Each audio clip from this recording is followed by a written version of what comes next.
Alors, joyeuse Pâques, tout le monde. Je veux faire, avant d'aller au message, j'aimerais juste prendre quelques instants pour faire des annonces. Vous dire qu'on pense à vous. On pense à vous. Cette semaine-là, cette semaine, je priais pour vous. Et puis, c'est ça. On a hâte. On a hâte de se revoir, hâte de se rencontrer pour prendre la Sainte Seine ensemble. J'ai remarqué cette semaine que plusieurs collègues avaient célébré le repas du Seigneur à l'écran ou à la télé. Et puis, c'est ça. Si vous me demandez, nous, on ne fait pas ça, ben, j'hésite. Parce que je me dis, c'est une occasion de célébrer ensemble la Sainte Seine. Et puis, juste l'idée de la remettre à plus tard, c'est pas un mal en soi. Hein? C'est pas une doctrine non plus. Mais il me semble que Jésus, à un moment donné, quand il a annoncé sa mort, il a dit « Je ne boirai plus désormais de ce fruit, du fruit de la vigne, jusqu'à ce que j'en prenne du nouveau avec vous. » Alors, lui-ci a été capable de remettre ça plus tard, puis de dire « Quand on sera ensemble à nouveau, on célébrera, on rendra grâce pour l'œuvre divine. » Alors, c'est le plan que j'ai en tête. Quand on va se revoir, on va prendre la Sainte Seine ensemble. Toujours est-il, je tiens à remercier l'Église pour sa générosité. S'il vous plaît, lâchez pas. Vous pouvez donner en ligne. Il y a des gens qui sont venus à l'Église porter leur offrande. Ça aussi, vous pouvez le faire. Attendez qu'on soit là, par exemple, pour mettre ça dans la boîte aux lettres. Vous nous le signalerez et puis on ira chercher votre offrande. On est aussi à planifier. Quand je dis « nous », ou « on est », c'est plutôt moi qui y songe, là. Ça fait rire Hélène, mais on est après commencer à placer le sanctuaire. J'imagine le sanctuaire. Comment placer les chaises pour respecter la distanciation sociale quand on va se revoir? On va changer les meubles de place pour qu'on puisse se rencontrer. N'oubliez pas de visiter la page web de l'Église, églisedrummond.ca. Et puis, Mathieu nous fait souligner aussi que si vous voulez voir le message sur votre télé intelligente, vous pouvez simplement la brancher sur Internet et puis aller sur le site YouTube, Église Drummond. Et puis là, vous pourrez donc entendre le message. Je pourrais être en 60 pouces. Hein? C'est ça. Étude biblique, 18 heures pour ceux et celles qui veulent, qui ont accès à Internet. Hein? Vous allez sur le site web, églisedrummond.ca, section onglet Études bibliques, et là, vous vous branchez. Prenons le temps de prier ensemble. Seigneur, on veut te bénir et on te rend grâce pour cette journée de Pâques, pour la lumière que tu as fait lever dans nos vies, sur nos vies, pour ta vérité que tu places en nos cœurs, on te bénit. Seigneur, on est face à toi, tu nous interpelles par ta parole, travaille nos cœurs dans le nom de Jésus. Amen et Amen. Je vous invite à ouvrir vos Bibles dans l'Évangile de Jean. Jean, le 11e chapitre, les versets 25 et 26. Alors, si vous avez vos Bibles, Jean 11, 25 et verset 26. Le texte dit, Jésus lui dit, « C'est moi qui suis la résurrection et la vie. Celui qui met sa foi en moi, même s'il meurt, vivra. Et quiconque vit et met sa foi en moi, ne mourra jamais. » Crois-tu cela? Évidemment, ce n'est pas le texte du tombeau vide que j'ai choisi ce matin pour parler de la résurrection, mais bel et bien tout ce que le tombeau vide inclut comme œuvre révolutionnaire dans les cœurs, comme installation du royaume de Dieu dans les cœurs, ou dans le monde même. Un pasteur a dit que ce n'était pas la tâche du prédicateur de convaincre son auditoire de la résurrection. Le récit de Jean montre qu'après sa résurrection, Jésus a été fait voir, ou si vous préférez, s'est montré. Donc, a été fait voir à ses disciples. Ses disciples l'ont vu, ses disciples lui ont parlé. Mais vous connaissez le récit comme moi, Thomas n'était pas là, Thomas était absent. Et quand on lui a parlé de la rencontre, quand on lui a raconté la bonne nouvelle du Jésus ressuscité, ben, il a douté. Il a demandé des preuves. Alors imaginez, si Pierre, Jean-Jacques, si les autres n'ont pas réussi à convaincre Thomas, pensez-vous vraiment qu'un prédicateur peut penser convaincre un auditoire de la réalité du tombeau vide? Eh non. Ce qu'il peut faire, par contre, c'est suggérer. Suggérer, dis-je le texte, puis de confronter les gens quant à leur foi en Jésus, leur demander la même question que Jésus a posée à Marthe et Marie, au tombeau de leur frère. Crois-tu ça? Crois-tu que je suis la résurrection et la vie? Croyez-vous encore ce matin que Jésus, dans le moment où vous êtes présentement, il est votre résurrection et votre vie? Croyez-vous qu'il est capable de faire au-delà de tout ce que vous pouvez penser et imaginer ou de tout ce que vous demandez? Ce n'est pas le prédicateur qui convainc de cela. C'est le Saint-Esprit lui-même. Voyez-vous, la résurrection, c'est ça qui sépare Jésus de tous les autres gourous, des autres revendicateurs. Jésus, lui, l'a fait. C'est l'événement de Pâques qui place l'individu devant le choix. C'était vrai au temps de l'apôtre Paul, comme c'est vrai pour notre temps. Dans Colossiens 2,8, l'apôtre Paul écrit « Prenez garde que personne ne fasse de vous sa proie, au moyen d'une philosophie trompeuse et vide, selon la tradition des humains, selon les éléments du monde, et non pas selon le Christ. » On n'a pas à se laisser bercer par les rumeurs des gens, de ce que les gens disent sur Dieu. On n'a pas à se laisser bercer puis à se laisser amener par le flot des tromperies qu'on peut lire sur Jésus, sur Dieu, sur son œuvre. Non. On n'a qu'à mettre notre confiance en lui. Revenons au récit. Un texte qui nous place à Béthanie, où Jésus se tient devant le tombeau de son ami Lazare, et c'est là, devant la mort, que Jésus va faire une déclaration étonnante. Il va dire, c'est moi qui suis la résurrection et la vie, celui qui met sa foi en moi, celui qui met sa confiance en moi, s'il meurt, vivra. Mais il déclare ça devant un tombeau fermé.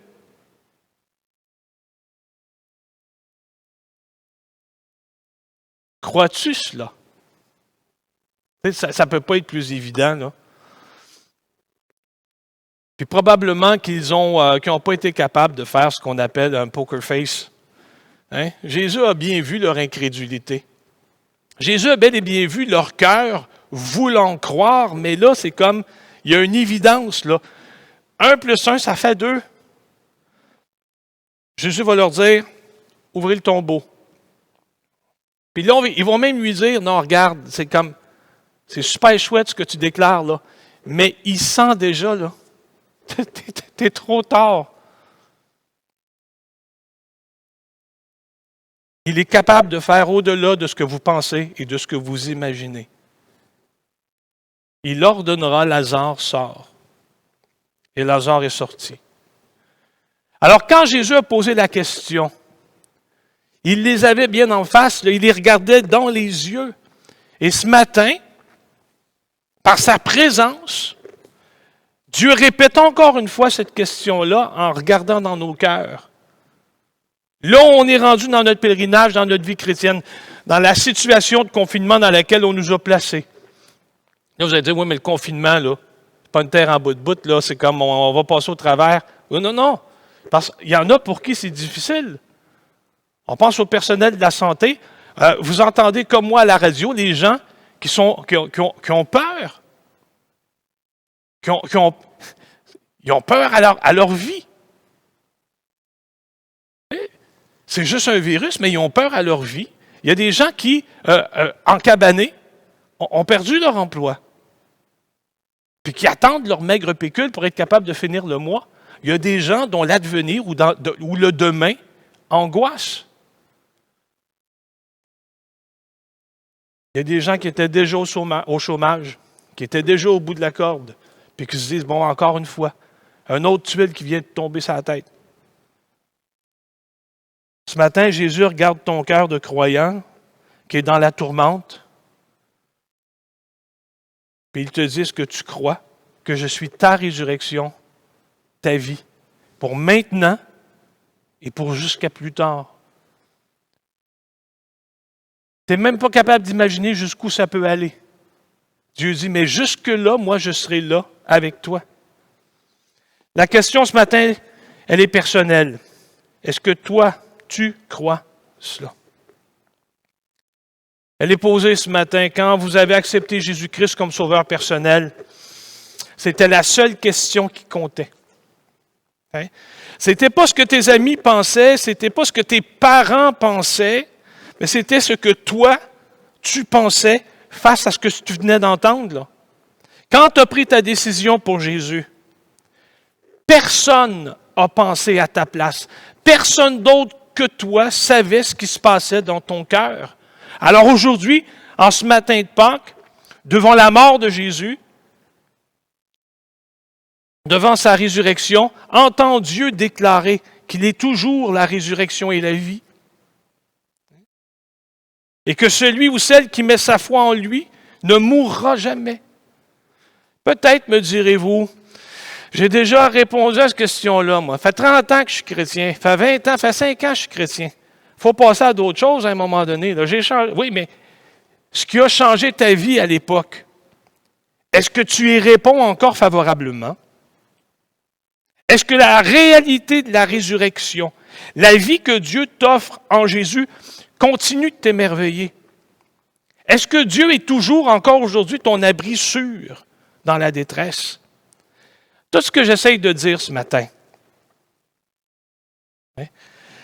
c'est on veut faire une différence dans le monde, comme Jésus a fait une différence dans nos vies. Mais pour vivre ça, ou pour faire ça, dis-je, il faut vivre la différence. Il faut croire ce qu'il nous dit, pas ce qu'il nous a dit. Il faut croire ce qu'il nous dit. C'est donc ma personne qui est confrontée à la foi, confrontée à ce que je veux investir. Est-ce que je veux multiplier parce que la foi est un don? Ou est-ce que je veux semer cette semence-là? Dans ce que le monde me dit ou dans ce que lui me dit? C'est une question de foi ce matin. L'événement de Pâques est un événement de confiance. Le tombeau ne dit strictement rien. Le tombeau montre le néant, le tombeau montre le vide, le tombeau montre le froid, il montre l'absence. Et Pâques, c'est la résurrection. Puis tout ce que ça comporte, tout ce que ça amène. Vous allez me dire, oui, mais la Pâques, résurrection, ça amène quoi? Pensez à toutes les rencontres avec le Christ ressuscité que les apôtres, que les gens après ont eues. Luc dira, pendant 40 jours, le Christ est advenu à eux. Pensez à toutes aux illuminations que ces rencontres-là ont produites. Ils ont découvert, par le Jésus ressuscité, que tout ce que le Jésus terrestre, celui qui a marché avec eux pendant 2 ans et demi, 3 ans, là, tout ce que lui avait dit, c'était vrai. Vendredi, on a parlé des disciples d'Emmaüs, et ces disciples-là qui disaient « Nos cœurs ne brûlaient-ils pas au-dedans de nous pendant qu'ils parlaient? » Ouais. Pâques, c'est la résurrection, puis tout ce qu'elle comporte, le changement de vie, le renouvellement de l'intelligence, une pluie fraîche, le don du Saint-Esprit, l'appel en mission, une communion avec le Père. Si vous voulez savoir ce que ça fait une résurrection, ou ce que ça fait, ce que j'appelle les conséquences de la résurrection dans la vie d'un croyant, regardez les disciples au sortir de la chambre haute. Eux qui ont fui au jardin sont maintenant là dans la chambre haute. Ils l'avaient barricadé parce qu'ils avaient peur et maintenant ils ont confronté la foule qui s'était rassemblée pour la fête. Ils l'ont confronté puis ils ont déclaré la messianité, puis ils ont même mis sur leurs épaules, sur leur dos à eux, la culpabilité qui leur revenait. Fils de Dieu que vous avez mis à mort.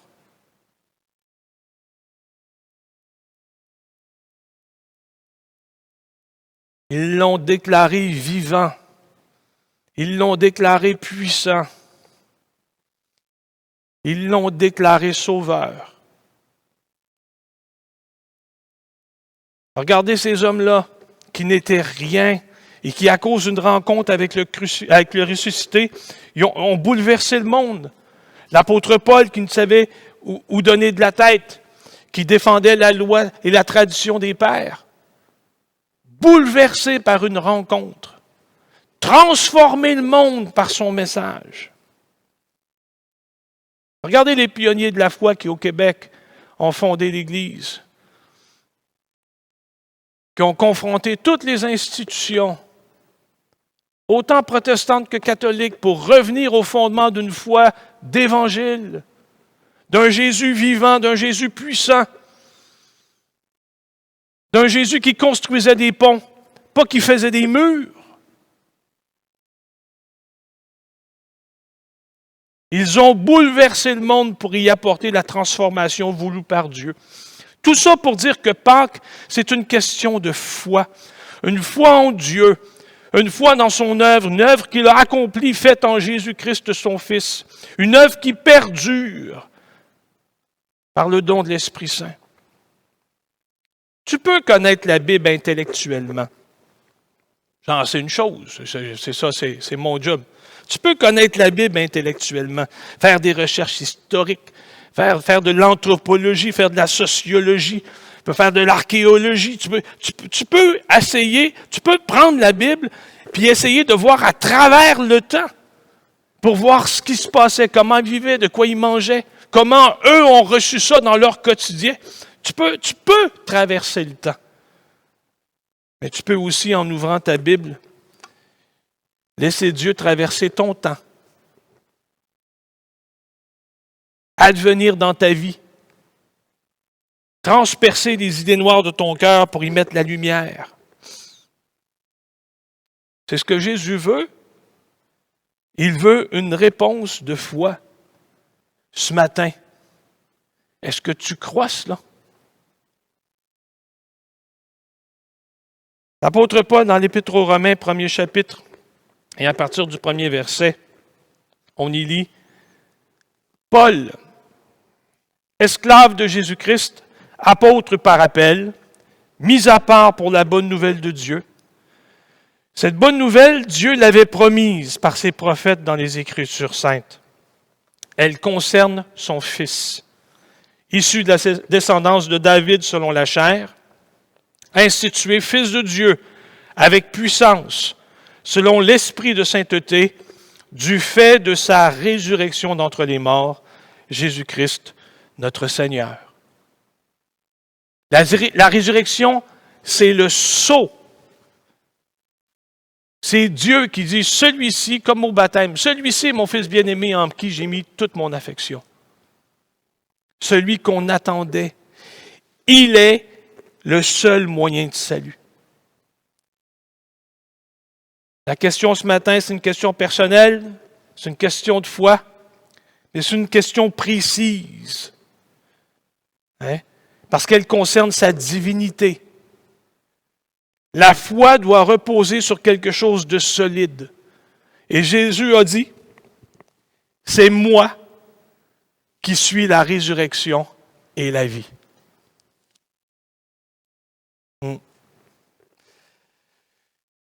Les théologiens que nous sommes, les biblistes que l'on est, on aime répertorier les fois où Jésus a déclaré cette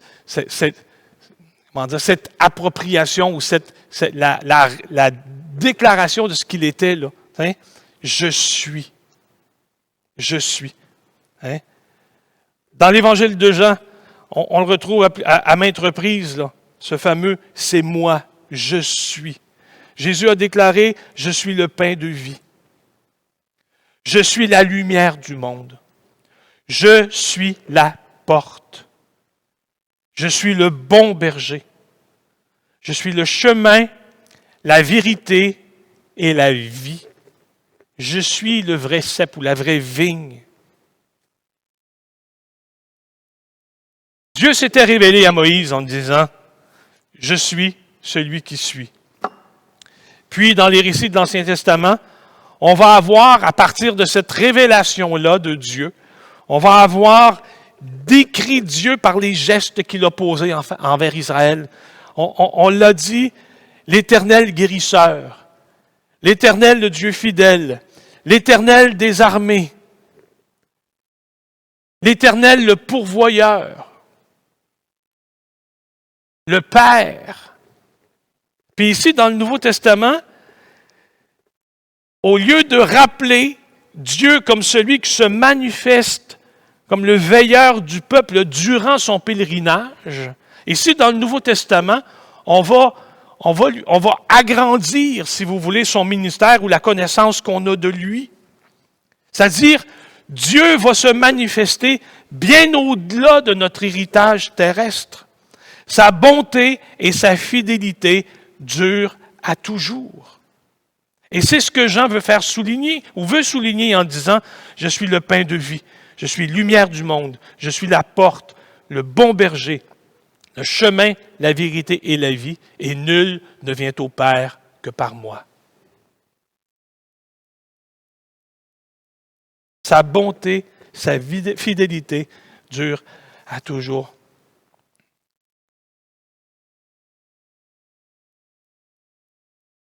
La question est précise, elle repose ou elle manifeste sa divinité. Elle expose aussi la puissance sur la mort.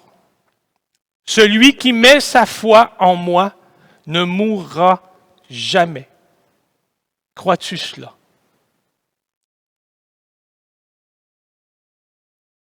Je l'ai souligné, puis j'ai encore l'image en tête de Jésus devant un tombeau scellé qui déclare être la vie à toujours.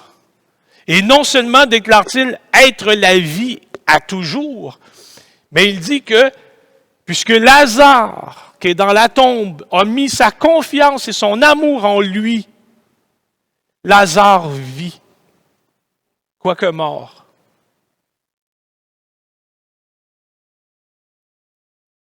Puis quand il fait sortir Lazare du tombeau, le Lazare vivant qui est redonné à ses sœurs ne se trouve qu'à être l'image de ce qu'il est vraiment. Un Lazare qui ne meurt jamais. C'est le Lazare revenu à la vie. Oui, il est vraiment revenu, là. D'après le récit, il est vraiment revenu. Mais ce que j'essaie de dire, c'est que la réalité terrestre à laquelle il est revenu n'est qu'une image de sa réalité éternelle. Dieu voit jusque-là.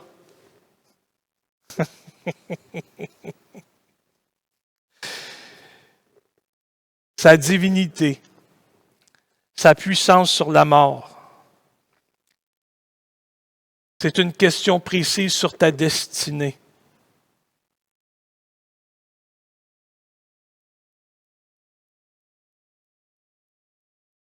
Car là où est ton cœur, là aussi sera ton trésor. Là où est ton trésor, là aussi sera ton cœur. Je mélange tout là. Mais où est-ce que tu investis ta foi? Le crois-tu Dieu ce matin? Le crois-tu puissant? Le crois-tu quand il dit qu'il a sa main sur ta vie? Qu'il veut entrer, puis qu'il veut souper avec toi? Puissance sur la mort, c'est lui ta destinée et c'est lui ta délivrance.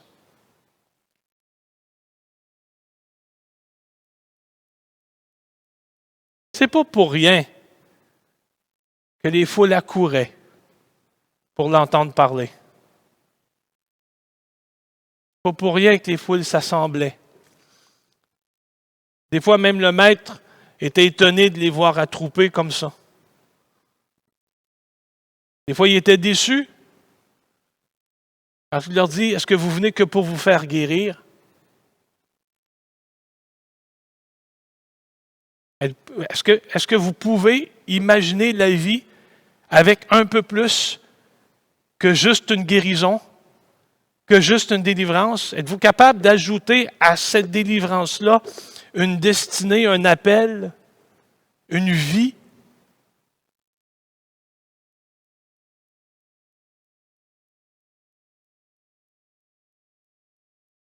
Les chefs religieux de l'époque, ceux qui ont voulu sa mort pour éviter les révoltes, n'avaient absolument pas pensé ce que Dieu avait commencé à faire dans les cœurs. Si les chefs de l'époque vivaient en 2020 et voyaient les églises aujourd'hui, voyaient les bâtiments vides, mais des gens attroupés, des gens branchés aux réseaux sociaux, des gens qui auraient le temps de faire plein d'autres choses, mais qui ont décidé de se consacrer et donner du temps à ce que la parole de Dieu leur advienne encore une fois au cœur pour remuer tout ça pour un réengagement. Les chefs de l'époque l'avaient bien dit, hein? Ils l'ont prophétisé. Si on ne le fait pas taire, le monde ira après lui. L'apôtre Paul le dit, si Dieu a commencé à agir, qui l'en empêchera? Personne. Il est vivant à jamais. Ouais. Crois-tu cela? Il est Dieu, il est puissant, il a ta vie dans sa main. Est-ce que tu veux ta délivrance? Seigneur, merci pour la présence de ton Saint-Esprit ce matin. Touche les cœurs. Fais multiplier le message, Seigneur, puis les conséquences de ce message-là. Qui est la vie, Seigneur, au milieu de ceux et de celles qui reçoivent ta parole ce matin. Puis s'il y en a parmi les auditeurs qui se sont éloignés de toi, dis-leur, Père, que c'est toujours auprès de toi qu'ils trouveront leur lot, pas ailleurs. S'il y en a qui n'ont jamais fait l'expérience du salut, Seigneur, dis-leur toi-même, donne-moi tes péchés, repens-toi, je te donnerai mon cœur, ma vie, dans le nom de Jésus. Amen. Joyeuse Pâques. Bonne journée.